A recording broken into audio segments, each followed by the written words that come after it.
My name is Joanne Calloway. I was 63 years old when my son told me, without saying a single word, that I didn't belong in his life anymore.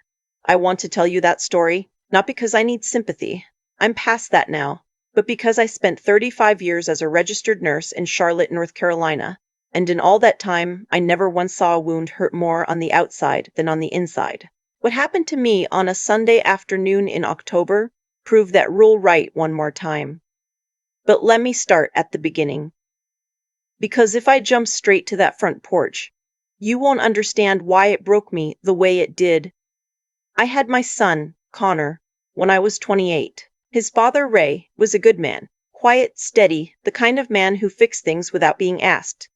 We had 12 years together before a drunk driver on I-85 took him from us one Tuesday morning in November. Connor was 9. I was 40. And just like that, it was the two of us. I won't pretend those years were easy. I picked up extra shifts at Carolina's Medical. I packed Connor's lunches at 11 o'clock at night. I helped him with algebra at the kitchen table while my feet still ached from a 12-hour shift. I did it because that's what you do. That's what a mother does. And Connor, he was a good boy. Respectful, grateful. He used to leave little notes on the refrigerator when he was in middle school.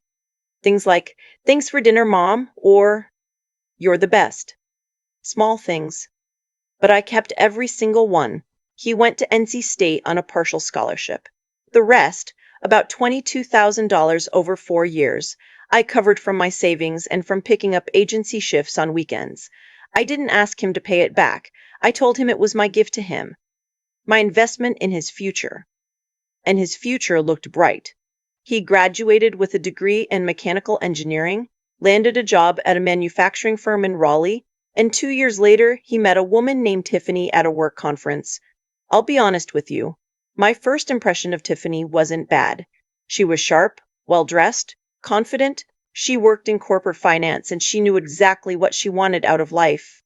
I thought that drive was a good thing for Connor. He'd always been a little too easygoing, a little too willing to drift. I thought she'd give him direction. What I didn't see, not at first, was that the only direction she was pointing him was away from me. It started small. Thanksgiving, the first year they dated, Connor came to my house, but left early because Tiffany's family was having a second dinner across town. Fine, I understood. Christmas the year after, he spent Christmas Eve with her family and came to me for just a few hours on Christmas Day. Still fine. Families merge. Schedules get complicated.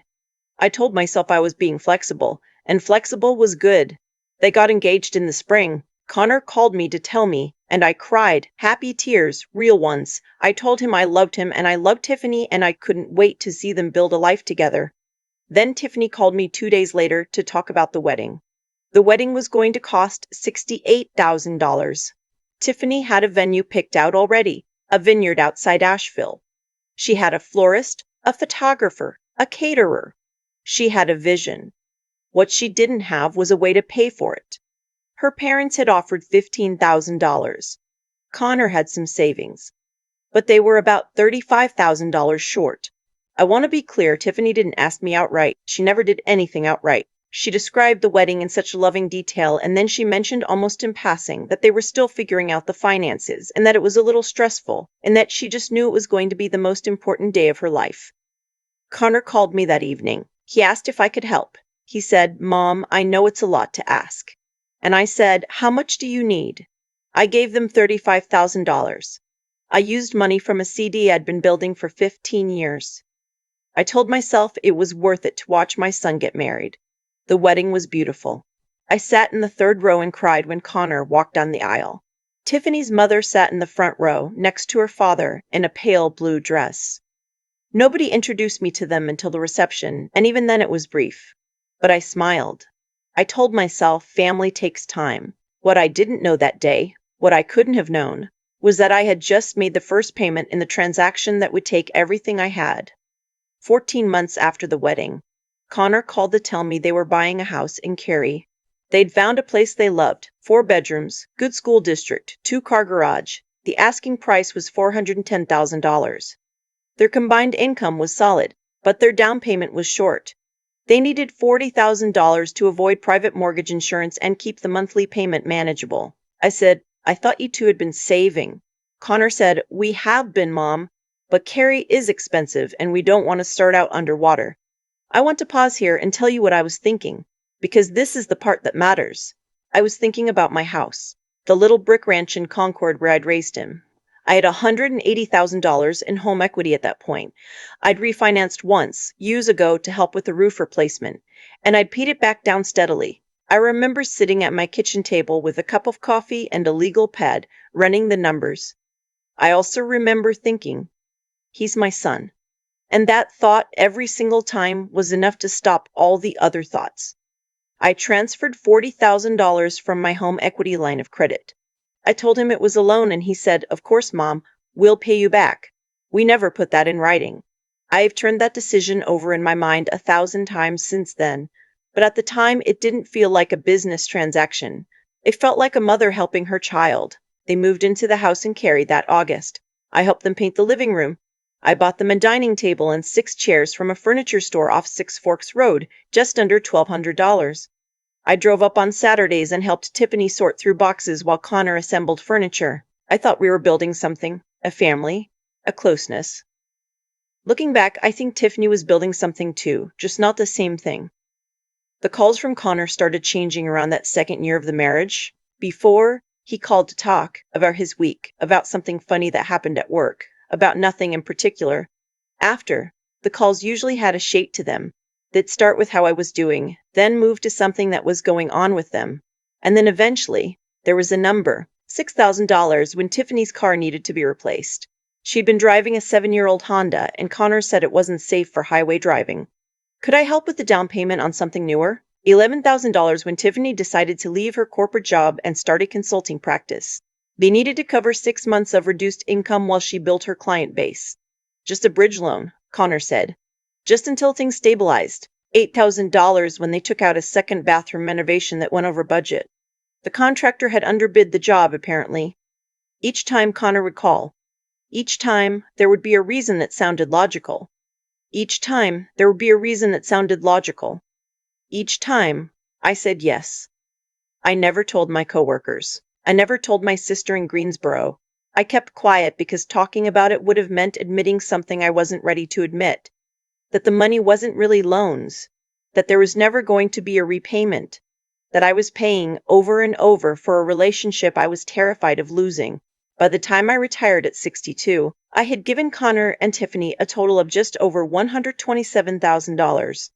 The home equity loan was $40,000, still not repaid. My retirement savings were intact. I'd been careful about that, contributing to my 403(b) every year, but the cushion I'd planned to have, the extra layer of security, was gone. I told myself it was fine. I had my pension. I had Medicare coming. I had my house paid off. I was going to be all right. What I didn't factor in was getting sick. The diagnosis came in March. Breast cancer, stage 2. My doctor in Concord found it at a routine mammogram, the kind I'd been preaching to patients for 3 decades. I sat in the exam room and listened to her explain the pathology report, and I felt something very strange. Not fear, exactly, but a kind of cold clarity, like everything that had seemed complicated was suddenly very simple. I went home and called Connor. He didn't pick up. I left a voicemail. I said, Honey, I need to talk to you. It's important. Please call me back. He called back that evening. I told him. There was a pause, and then he said, Mom, I'm so sorry. That's really scary. His voice sounded right. It sounded like my son. Then Tiffany got on the phone.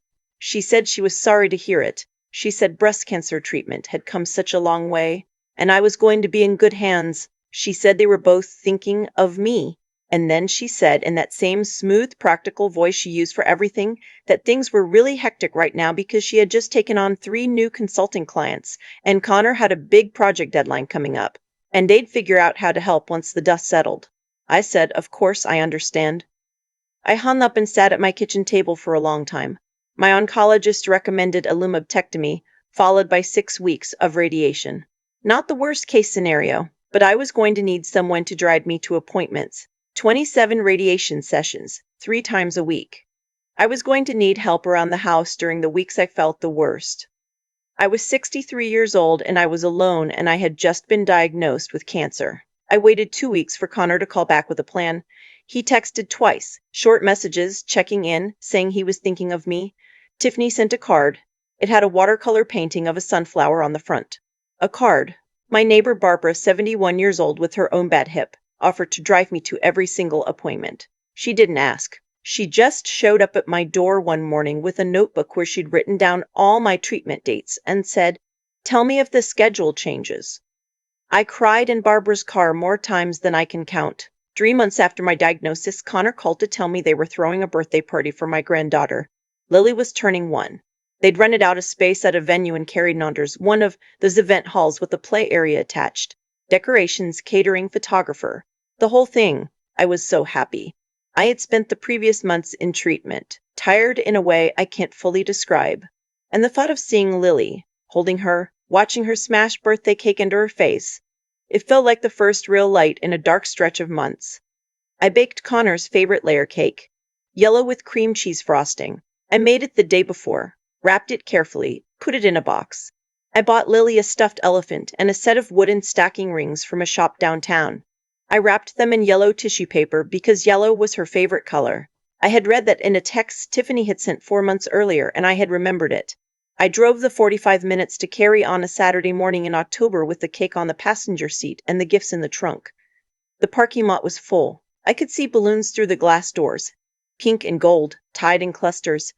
I could hear children's voices. I fixed my scarf. I'd lost some hair during treatment, and I'd gotten used to wearing scarves. And I picked up my cake and my gifts, and I walked to the front door. Tiffany met me in the entryway. She was wearing a cream-colored dress, and her hair was done, and she looked like a woman who had been preparing for this moment. Not the party. This moment. She said, "Joanne, I'm glad you made it."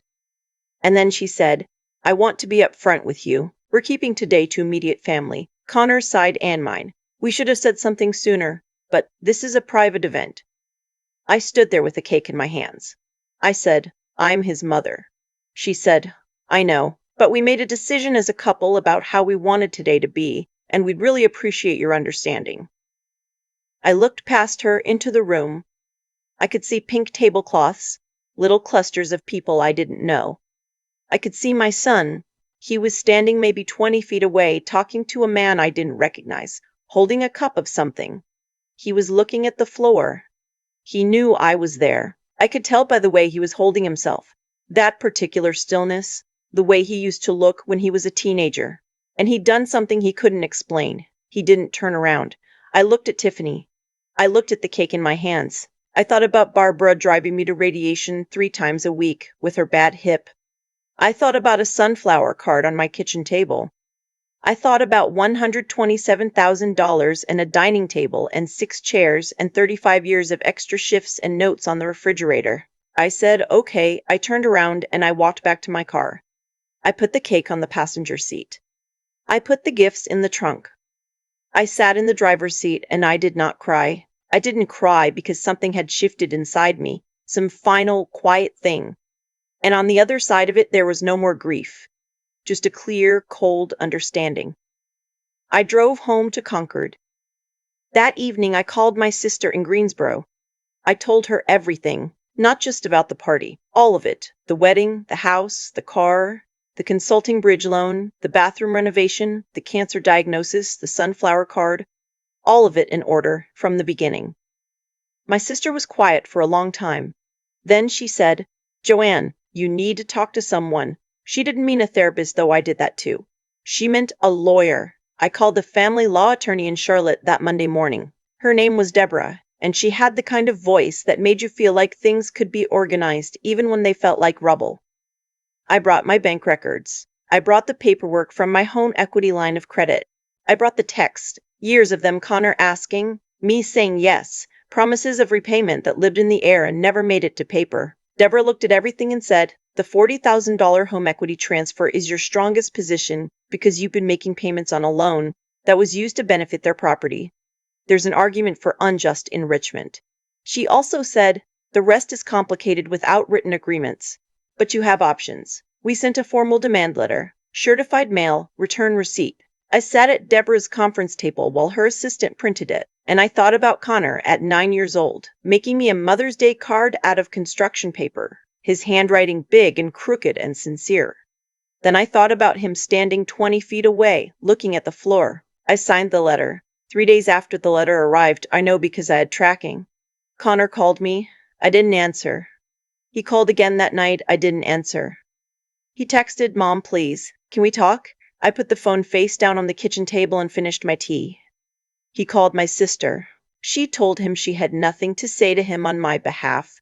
He left a long voicemail on my phone. I still have it, where he said that Tiffany had made some decisions he didn't agree with, and he was sorry and he wanted to fix things. He cried on the voicemail. I listened to it once.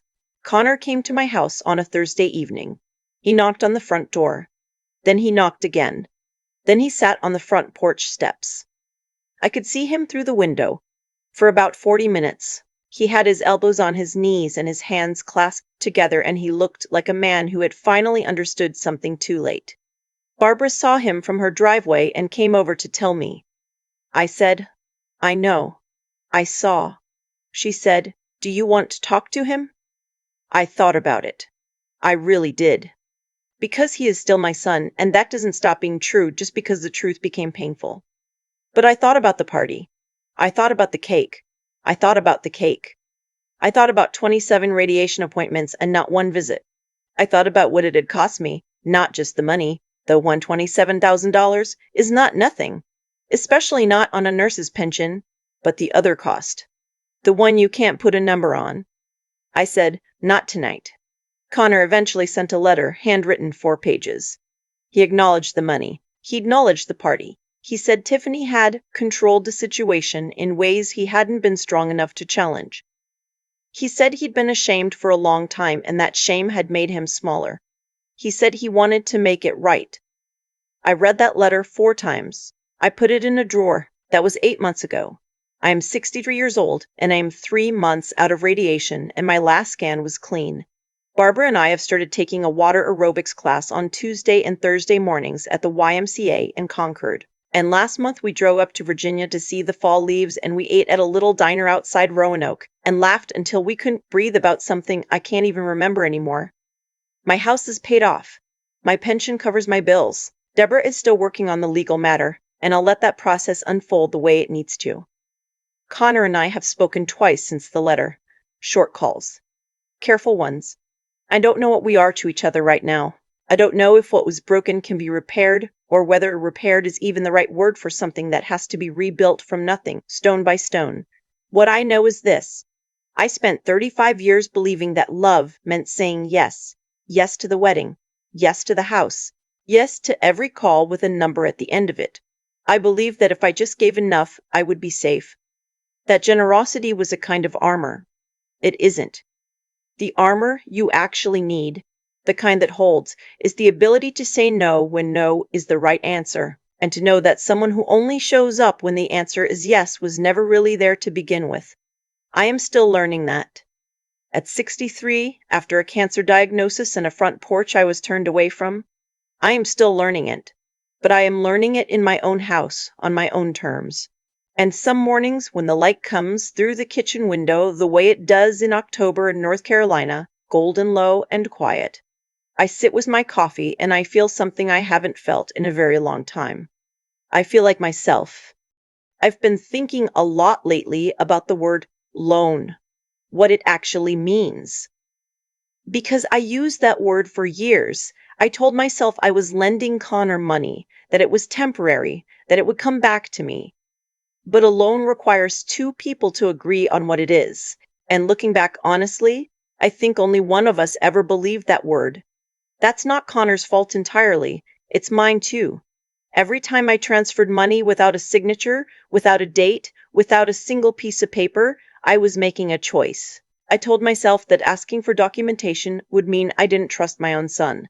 What I understand now is that trust and accountability are not opposites. They're the same thing. Dressed differently. Real trust, the kind that holds up over time, is built on honesty about what's owed, not on silence about it. I spent 35 years as a nurse. I watched people make impossible decisions in impossible moments, and the ones who came through the hardest things were never the ones who had the most support around them. They were the ones who could look at what was real and not flinch from it. That's what I lacked for a long time when it came to Connor. I could see hard truths everywhere else in my life. With him, I kept choosing the softer version of the story. What standing on that sidewalk with a cake in my hands forced me to do was see clearly, not with anger. Anger actually came later, and even then it didn't last long, but with the kind of tired clarity that only arrives after you've exhausted every gentler explanation. Tiffany didn't make a mistake. Connor didn't misunderstand. They made a decision, and I had to decide what to do with that. What I did was stop. I stopped giving. I stopped answering. I stopped making myself small enough to fit into whatever space they left for me. And in that stopping, something unexpected happened. I found out what I was actually made of, because the woman who drove home from Carrie that afternoon with an uneaten birthday cake on her passenger's seat, she didn't fall apart. She called her sister. She called a lawyer. She went to water aerobics with her neighbor. She kept going. Resilience isn't dramatic. Nobody looks strong when they're in the middle of it.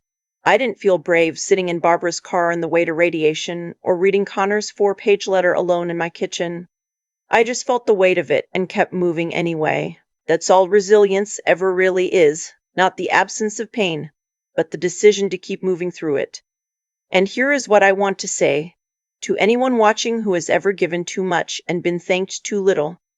The cost of what happened to me was real. $127,000 is not a small number on a nurse's pension, but the more expensive thing, the thing that took longer to recover, was the habit of believing that love had to be earned through sacrifice, that if I just gave enough, I'd be safe. That no was a door closing instead of a door opening. The door I opened when I finally said no led me back to myself. My house. My quiet mornings. Barbara laughing in the front seat. October light through the kitchen window. That turned out to be more than enough.